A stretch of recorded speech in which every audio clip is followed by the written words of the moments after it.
pipe television was a little bit different from what the government wanted us to do. They were taking a raw signal from Belfast onto an aerial and down into your set. But Phoenix done it a different way. They introduced microwave. They received a signal coming from Black Mountain in Belfast up on the Tree Rock Mountain and then transfer the signal down to a receiver here on the top of McLaughlin's butcher shop. And it was amazing, the signal that came in. It was pure and clean.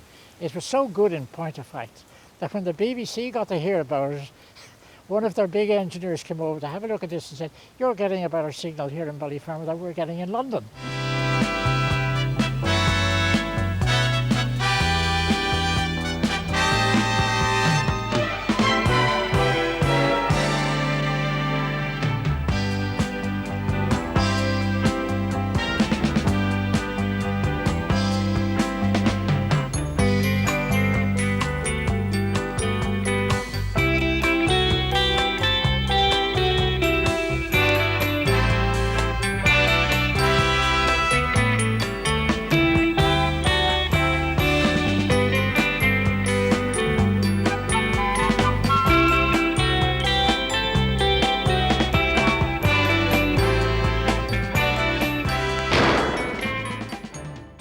Well, as you know, Ballyfermot came into being in 1948.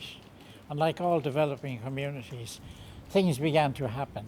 And during the 50s, of course, there was the introduction of television from Belfast to the BBC, and then ITV came on the line. Now, some of us had aerials up at that time, which was a fairly good picture for considering the distance and that. But then as time went on, more people acquired televisions and they began to be a bit more choosy. And out of that, of course, relay companies developed.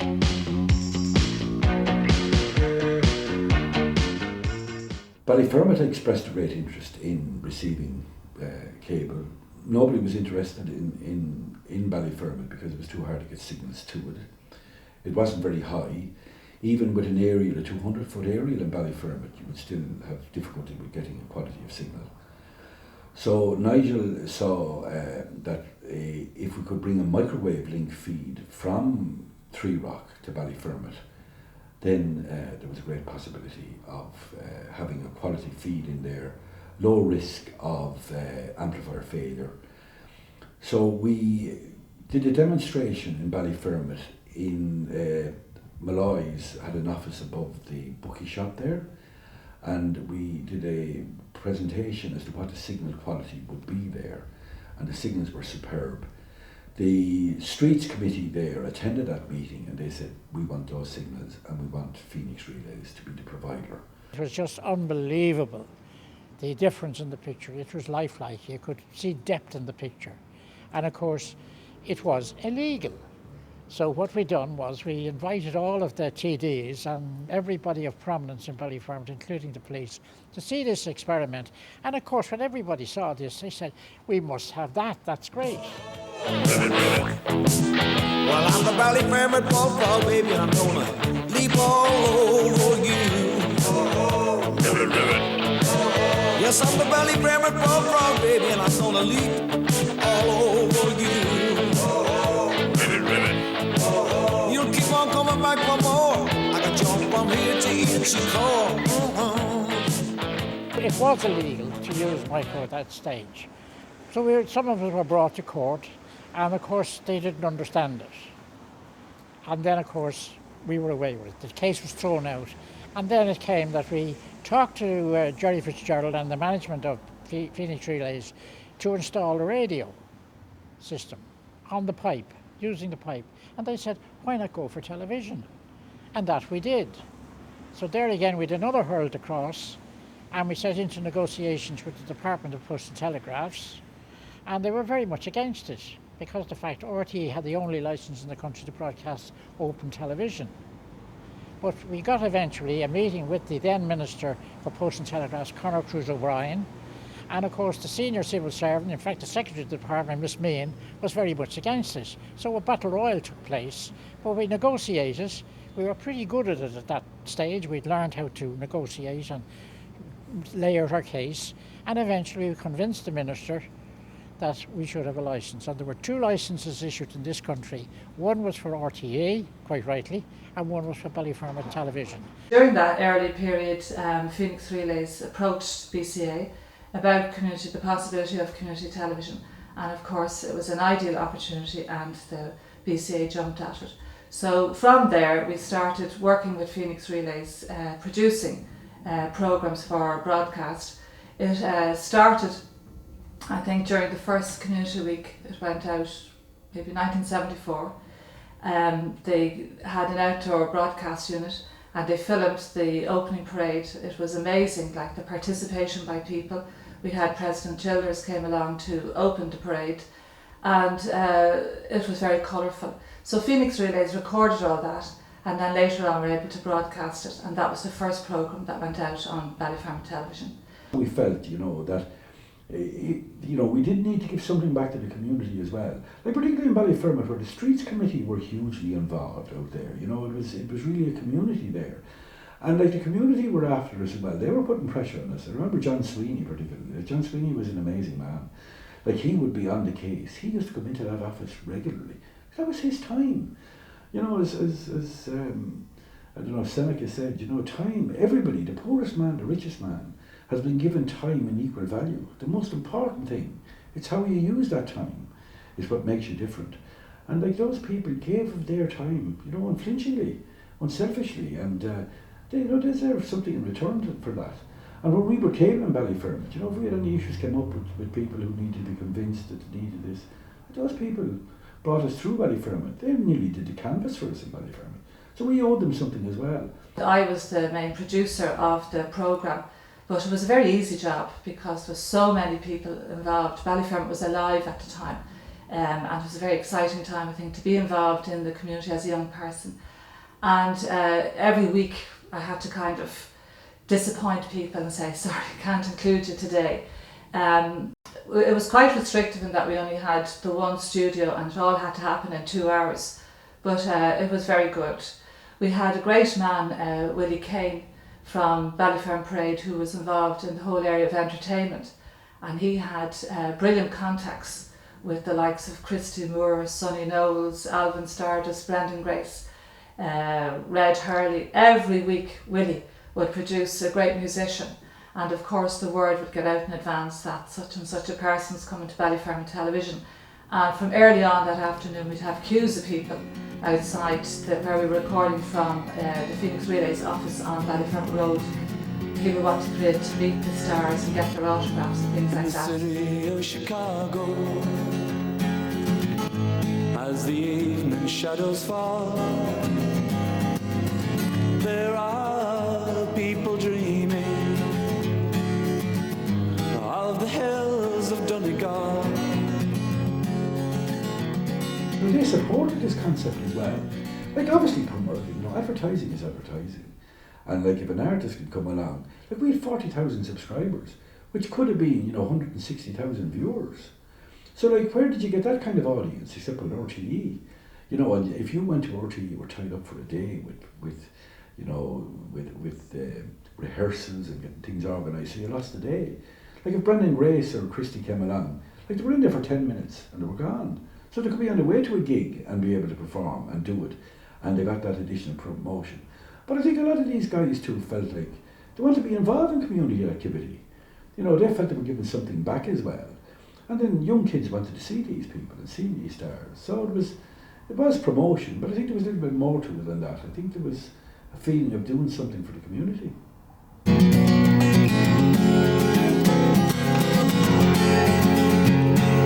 Many met with fortune, many met with fame, many more knew hardship, died working on the plains. They spread throughout the nation, they rode the railroad cars, they brought their songs and music to ease their lonely hearts. In the city of Chicago, as the evening shadows fall, there are people dreaming. Amazing people people from Ballyfermot came forward wanting to be presenters, wanting to do research, and it was all local people. The talent was amazing. From the kind of link man, John Hammond, who was from Carna Road, a young man, he was involved in the arts workshop as well, but he was just a natural. And we had people from the Community Information Centre who did a Know Your Rights section. And we would have people from outside Ballyfermot who would come into, we had people from the trade unions who would do a slot, we had local doctors, we had local women talking about maybe cookery, recipes, we had sport, a huge variety of content in the programmes, and it worked very well. And here we are now in the main control room, and basically what happens here is that we have a monitor for each camera, and from the monitor we decide which shot we're going to take and the actual shot that you see. At the moment we have Anne in the studio. Standing by in studio. And she is ready with her shopping tape, basket. So he's going to take it now. 4, 3, 2, 1, cue Anne. Thank you very much, Rachel. Well, now you know how it's done. What we found was the prices were slipping up all the time. And slipped up and slipped up. So I used to go in and the manager, he was very abrupt, would treat me like a lump of dirt actually. And I query everything. Oh yeah, and he was very abrupt. Like, how dare you? The audacity of you to come in here and query stuff, query prices, and I wrote everything down. And then they said to me, you can't come in here with a pen and paper and things down. So I didn't say anything. Went into Super Quinn, of course they're too busy, they wouldn't see you writing anything down. It could be your shopping thing over in Walkinstown. And I went, now at the time, no cars, you'd have to get a bus over to Walkinstown, but people did it. And whatever, anyway, so we've discovered then, I think there was another supermarket on the Ballyfermot Road at the time. And we went round the three of them, so they were whoever threw me out, but then I go back on the telly. But first, our new consumer news desk with Anne McStay. Good afternoon. And this week, Ballyfermot Community Television is bringing you a new consumer spot. And this week, we concentrated on the 3 major supermarkets in Ballyfermot. That's Quinsworth, Londis and Tesco. Now we just for this week picked 16 items of the basic foodstuffs that are used every day in our households. It was fantastic.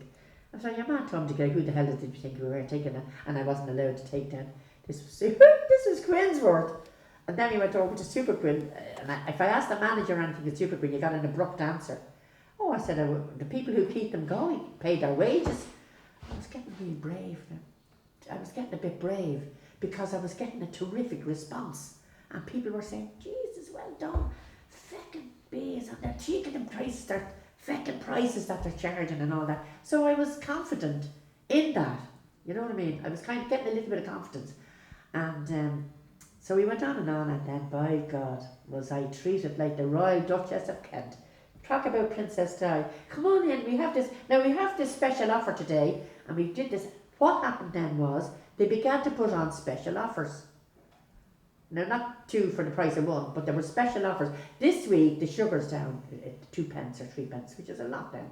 Or this week, the potatoes are down. Or this week, veggies are down, or whatever.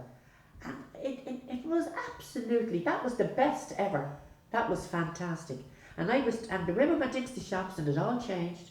And they were greeted at the doors. Now, that really actually happened from the community television. That'll just tell you how powerful it can be, and how powerful a medium it is. Well, good afternoon and welcome to our second week of the shopping basket. And this week I concentrated very much on the 2 major supermarkets, Quinsworth. But like all Ballyfermot people, it takes very little then to throw you back down again, you know yourself. But I knew people were interested, and I knew people in Ballyfermot were delighted. And I knew I used to collect the kids at the school and think, Jesus, that was great. Oh, I couldn't get over your man. And I was delighted to say that about that old scut up there in Super Quinn. Now, this is what I got at. I couldn't get home from school with the kids. Well, Nell, you have been seen over the years as a champion for the cause of women in a lot of areas. And I have often seen, you have never really considered politics. Have you never thought of entering the political arena? And do you think you could be more effective inside rather than outside? Or do you think you're more effective outside? I think, as Maureen Johnson once said in an early meeting of the women's movement, the price of bread is political. I think women are among the most highly politicised group of people in this country. I think I am political morning, noon and night. I'm political when I wake up in the morning and my life is dominated by the bank manager or by the priest, by the judge in the Gerry baby's case. Everything they say and my reactions to it, life is political. The politics that you're talking about, where you go into Dáil Éireann and your foot is nailed to the seat by Charlie Haughey, who says you'll say what I say and think what I think, or by Gareth Fitzgerald, who will tell people like Nuala Fennell and Gemma Hussey, don't open your mouth on women's issues, for example, unemployment or contraception. No, I wouldn't particularly like a life like that. I think in Dáil Éireann your mouth can be sewed up. And you, Nuala, would you feel similar? Well, which is not to say that I wouldn't love to go in there and shout and roar and tell a few truths. And read your constituents' letters. Yeah.